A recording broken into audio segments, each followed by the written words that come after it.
Help me. I tried to listen carefully to my colleagues, but I'm still a little bit confused.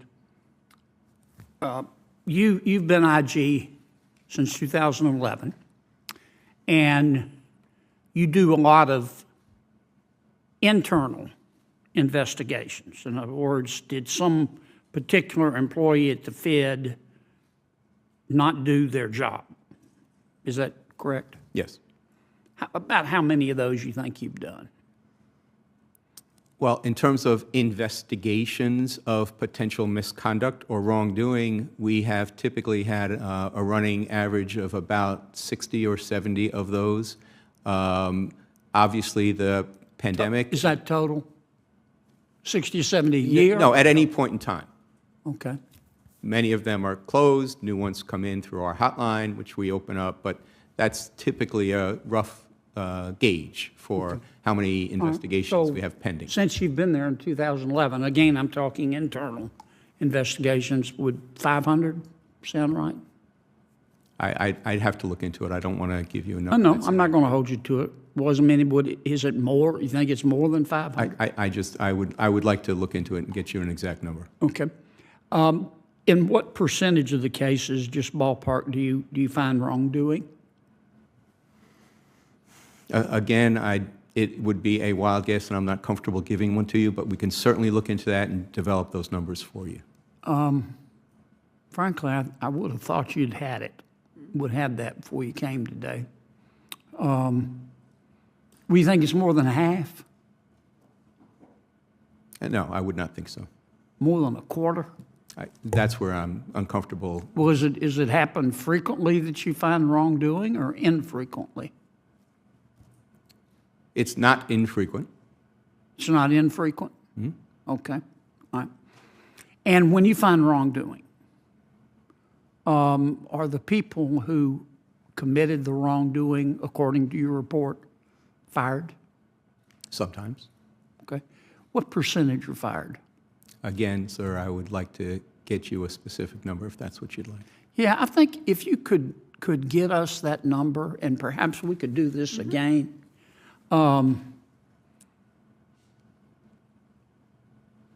Because I think people have the right to know that. I don't want to pick on the Federal Reserve. I just want to treat them like everybody else. And my sense is, and I think your numbers can prove or disprove this, but my sense is that it is easier to divorce your spouse than get fired at the Federal Reserve. And if that's the case, we're entitled to know that. It's a lot of money over there. And that's not a criticism of anybody. And tell me again about your salary. It's the average of what? It's the average of both the salary and the bonus that is attributed to the other individuals who are similarly situated in terms of the organizational structure, which for me is the division director level. So there are 12 other individuals, and it's the average of their salary plus bonus. Okay. So there are about 13 of you, and your salary is set on the average of the 13. That is the case for all DFE-IGs. That's in the IG Act as the formula to be used. I'm just asking. Are the others set that way too? The other the 12 other ones whose salaries are used to get your salary? I'm not aware of how those are set, Okay. are established. Okay. And do you get a bonus? No, I do not. Okay. Do the others get a bonus? Yes, that's part of that average that I mentioned. Okay. Do all 12 of the others get a bonus? I don't know the answer to that. Do they get a bonus when they say inflation is transitory and it's not? Do they still get their bonus? I don't have the answer to that. Okay. How do we get that information?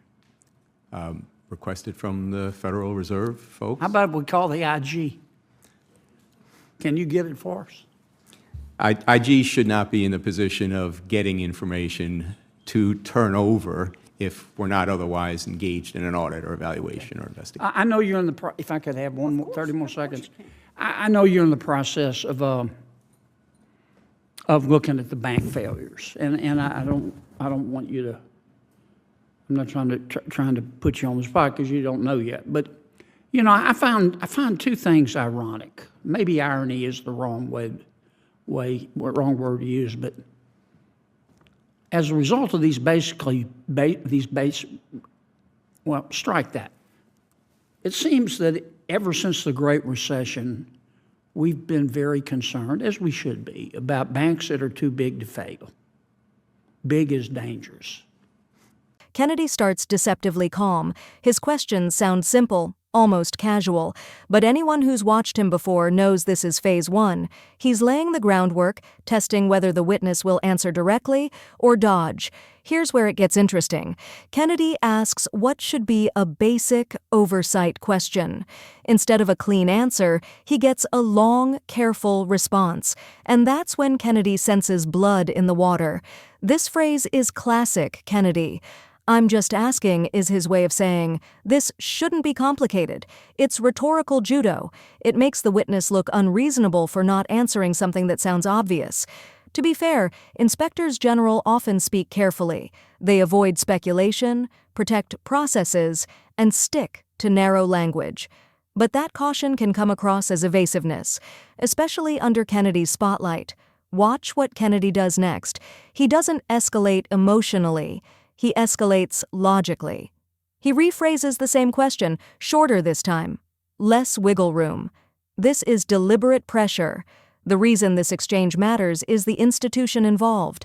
The Federal Reserve is enormously powerful, yet largely insulated from public scrutiny. Kennedy's argument, implied but clear, is that oversight shouldn't disappear just because an agency is influential. You can feel the discomfort here. Long pauses in hearings are deadly. They signal uncertainty, internal conflict, or fear of saying the wrong thing. I'm not against big. I'm against dumb. So, but if you have an institution that is really, really big and it does something dumb, it hurts a lot of people. Nobody ever goes to jail, but that's a separate story. But it looks to me like, as a result of these recent failures, that our big banks are getting bigger. Mm-hmm. And I find that ironic. Again, maybe the wrong word. I don't know if you're going to look at that in your studies.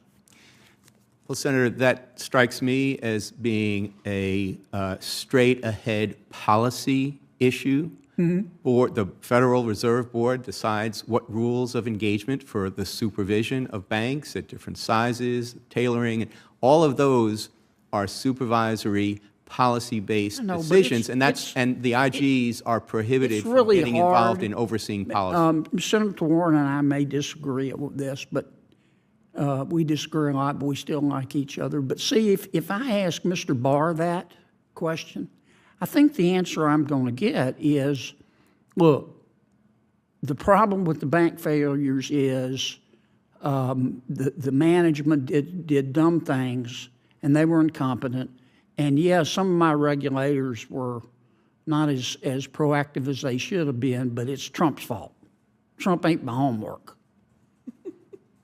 And I don't think that's a candid assessment of the situation. The other thing that I find curious, and I'm going to ask Mr. Barr about this. Traditionally, when banks get in trouble, you don't go out and shout it. You know, we're in trouble. They call their regulators, say, we got a problem here. Or the regulators spot it and they go in. And to prevent a bank run or panic, they handle it quietly.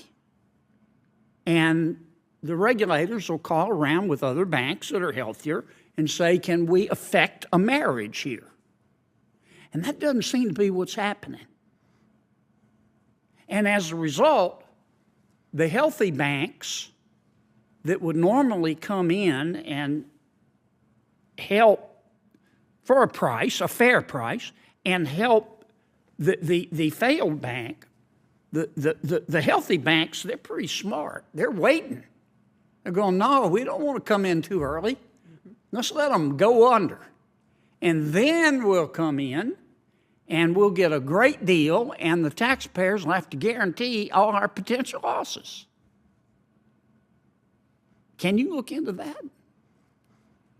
Because if I ask Mr. Barr, God bless him, he's just going to say, it's the fault of the bank presidents and Trump ate my homework. So I'm looking for somebody who can help us answer those. To the extent that you're asking, Senator, about the process of once a bank fails, what does the Fed, what does the FDIC do in terms of trying to get another bank to come in and take over or buy its operations?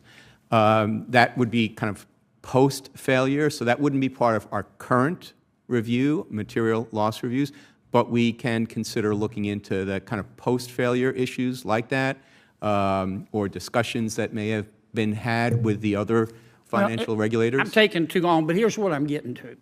And this is not a criticism of J.P. Morgan or Mr. Diamond. I have great respect for both of them. But you know the deal they made is a good deal.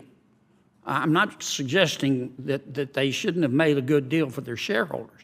But the truth is, the deal was so good, if we still had white pages, you could open up the white pages, put your hand over your eyes, and pick a name and say, we're giving you this deal. And it would be successful. Because the taxpayers had to guarantee 80% of the losses. And somebody needs to look at that. Senator, I'd be happy to come up and talk to you further about that, have my team come up and discuss it with you and your staff and see if there's a way. But I want to talk about it in front of the American people. Okay. Okay? Well, we can start by having a conversation in your office if you'd like. It's up to you. Thank you, sir. Kennedy lets those pauses hang. He doesn't rescue the witness. Kennedy's broader philosophy is simple. If Congress can't get straight answers from watchdogs, the system breaks down. He's not accusing outright. He's forcing transparency by attrition. This is why the clip is going viral. It's not shouting, it's persistence. Viewers relate to the frustration of asking a simple question and not getting a straight answer, especially when it involves powerful financial institutions. In the end, this exchange isn't about winning an argument. It's about exposing how hard it can be to get clarity from those tasked with oversight. Kennedy's approach may be uncomfortable, but that discomfort is kind of the point.